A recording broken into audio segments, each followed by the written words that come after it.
All right, so I wanted to look at party identification and party polarization today. This will be a short one. We're just going to do 36 and 37 because 38 is actually a video that we're going to go over probably tomorrow because Friday I have nothing for you guys. So you guys should be able to see my screen and not me now, so you don't have to look at my ugly mug. So I wanted to go back to the question that came from party identification and affiliation by state. I asked you guys solid Republican states. So you're looking at Alaska, Utah, Idaho, Wyoming, North and South Dakota, Kansas, Arkansas, Mississippi, Alabama, Tennessee, South Carolina, and West Virginia. Um, the one thing that I was really wanting you guys to catch from this is the fact that these states are spread out. Yeah, you have this contingency of states here in the deep south, but you're looking at a lot of states that you would think would be a positive Republican state, a solid Republican state would be like Georgia and Texas and Florida, even North Carolina. You get into these historically like the the Bible thumping South, which is usually a Republican aspect. Um, and you're seeing that not all of them are actually a, uh, a solid Republican state. And it kind of strengthens the argument that the people who are moving from up here, in Ohio, PA, to the south here with Texas, Florida, um, they're changing the party identification um, that these states usually vote with. And then you have this weird, let's go with, you have this weird like group of states over here, and you have the randomness of Colorado there, um, that are Republican, really Republican. North, South Dakota, Montana, Wyoming, Idaho, that they're really solid Republican. Um, and you can see that in a lot of how we vote and what they're looking at through the voting parties and through the presidential elections, even the primaries and so forth and so on. Um, and then you have the aspect of Alaska sitting up there by itself. That is a solid Republican. But you got to think though. Remember, Alaska I think has like I don't know 2 electoral votes or something like that. So, you're getting 2 out of this. Um, Idaho, Wyoming, South Dakota, North Dakota, Montana, and even Utah, you're probably getting maybe 15 electoral votes out of that. Um, so, if a Republican or vice versa with a Democrat, because we can take Democratic states and really put them together and see that they're not gaining a lot of electoral college votes. But I mean, you can win one, two, three, four, five, six, seven. We'll add eight states, and you're only getting around like 17 electoral votes. Now remember, please don't quote me because I don't know the exact amount that each of them have, but I know Alaska is really low, and I know those states up there are really low. So it really strengthens that argument how you raise this. Um, that you can really see that we talked about in class why that swing state, that swing state, that swing state um, are huge, huge to get to. And we can even see really where Michigan and PA are that light blue on this 2018 aspect, but in 2016 that election, I'm pretty positive they went towards Trump. So they swung to the competitive aspect instead of the light blue, even though historically they've been that lean Democrat states. Um, but I mean, you're looking at you win here, you win here, you win here, and let's say you win here, but you still lose Michigan. You're more than likely winning the presidency bid because you've won those 4 states, including this big guy right there too. If you're Democrat or Republican. and it shows why this party identification is so huge, with the fact that you definitely uh, need to campaign if you're running for presidency in those states, and you kind of end up leaving race again those these states where there's not much of a population up in here. Um, you're kind of leaving them hanging out to dry, and you're just hoping that you're going to get those votes because they're usually a Republican state or a Democrat state.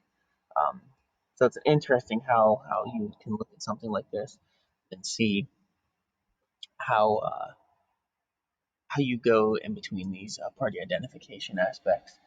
Um, so let's move on to party identification measures a voter's sense of psychological attachment to that political party. You will have, no matter what, those people who are psychologically attached to the political party that they're voting for. I have them in my family. I have them as my friends. I know who they are. I know that my dad will says he's a moderate, but I will tell you he will vote Democrat probably 99% of the time. The man shares Occupy Democrat stuff daily on Facebook, and I want to hit him so many times because it's not right. Like it's a biased aspect. But you know who these people are, and it's kind of interesting when you look at this bullet point right here. You know, Democrats are somewhat represented more in the Northeast, but if we go back to that map, yeah, they're still represented in the Northeast, but you're seeing this movement of peoples. Again, that map of how we're changing the demographic of the country when people are searching for positions, searching for a better life. Um, so you're really changing the way that we really think about party identification and their psychological attachment to political parties. And then you really look at Republicans are overrepresented in the South and the Mountain West, but you've got states like Texas and Florida who, again, are predominantly voting Republican for the past, 2-3 decades, more than likely, and they're now a swing state instead. The Democratic Party tends to have more voters in the cities. That's a given. Um, we look at the voting aspect of the Democrats um, compared to the Republicans, and you really have a lot more minority voters um, voting for a Democrat. So that's why you see the aspect of Democratic Party voters more in cities. Republicans are better represented in rural or in suburban areas. So I've been on a couple of rides outside, and I've watched as I've been riding the difference between signs for Sanders or Biden compared to Trump as I'm riding through Bristol and Vienna and all of these areas, at Farmington and areas like that. And I've seen a lot more Trump flags and Trump signs and Republican aspects than I have seen Democrat signs. Um, so it's still kind of the aspect of rural and suburban areas for Republicans and cities for Democrats. But you could probably argue that that's more than likely changing a little bit also. So the next thing we'll look at is party polarization, and it's a problem. And I know I've talked to you guys about this, and I feel like I'm beating the dead horse with this, but what it really means is that elected officials are more likely to agree on all points with the party platform and less likely to cross party lines on key issues.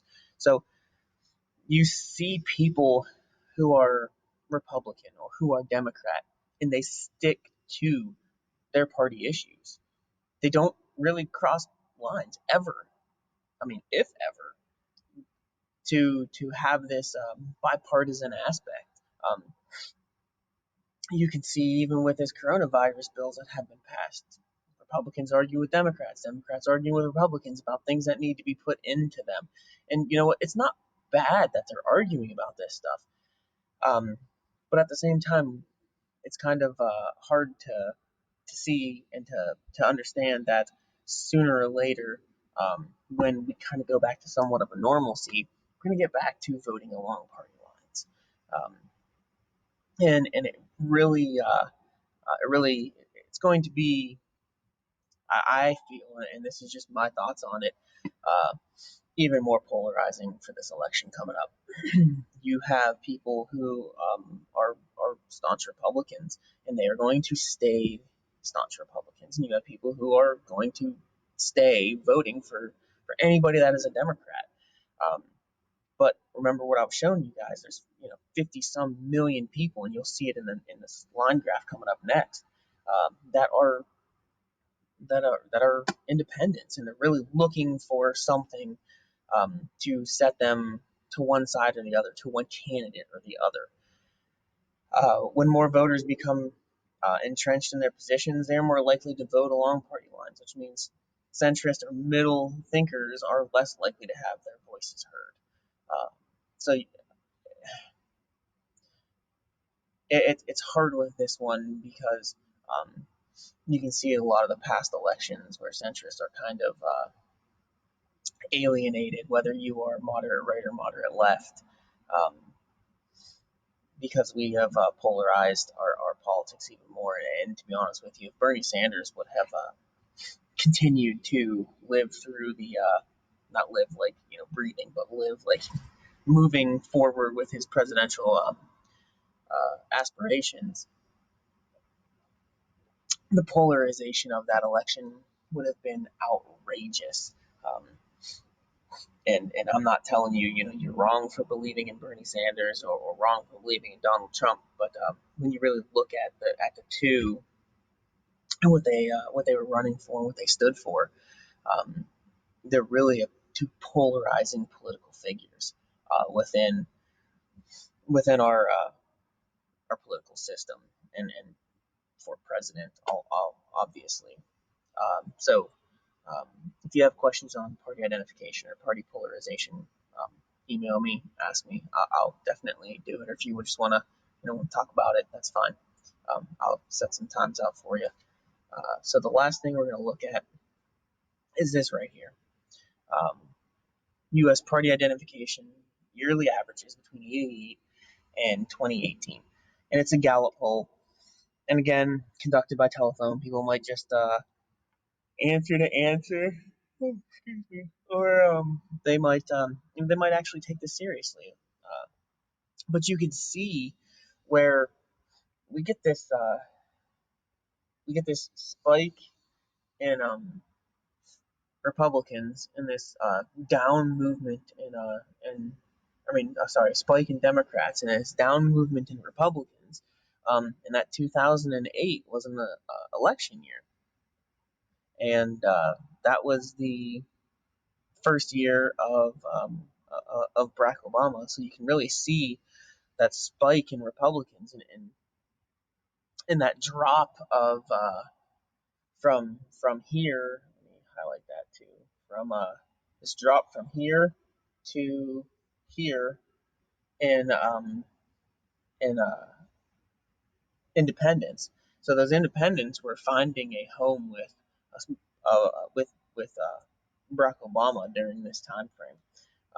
And I'm sure our boy Fitch probably isn't too fond of this aspect, but um, according to this Gallup poll, and it is the truth. But what I really want you guys to look at is this right here. Go away from, let's take 2008 and look this way.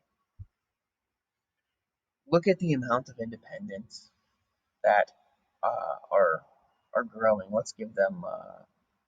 Can't do Carolina blue because that's just disgusting color.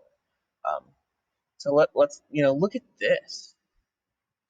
You're looking at 42% of the people in 2018 that were polled were considered independents, while you have the aspect of Democrats still a little bit higher, at about 30%, compared to Republicans who had this jump here in 2016, the election uh, for Donald Trump, and put down here into 2018 at 26%. They lost 2%.